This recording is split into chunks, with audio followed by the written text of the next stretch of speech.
হরে কৃষ্ণ, রাধে রাধে বন্ধুরা। আজ আমরা গিয়েছিলাম কৈখালি, ভাইরাল কৈখালি আপনারা বলতে পারেন। তো প্রথমেই আমরা কৈখালি আশ্রমে একটু ঘুরতে এসেছি। প্রথমে একটু দর্শন করে নিন। আশ্রমের ভেতরে মঠ আছে, তো শ্রীরামকৃষ্ণের মঠ।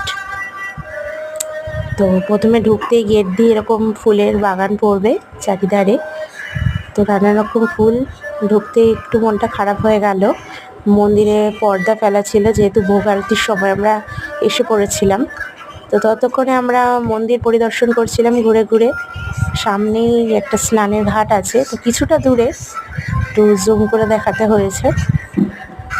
আর সামনে সাদা টগর ফুল, তারপর নয়নতারা ফুল, নিচের দিকে নয়নতারা ফুল ছিল। আর এই ফুলগুলোকে কি বলে আপনারা জানলে আমায় কমেন্টে জানাবেন। তার মধ্যেই খুলে গেছে মন্দিরের দরজা, ভগবান দর্শন করুন। শ্রী গোবিন্দ, শ্রী রামকৃষ্ণ ঠাকুর, তার স্ত্রী মাতা সারদা দেবী, তার শিষ্য স্বামী বিবেকানন্দ এবং দেবাদিদেব মহাদেব রয়েছেন। তো ভোগ আরতির সময় এটা। আর কিছুক্ষণ পরে একটা অদ্ভুত ঘটনা ঘটেছে।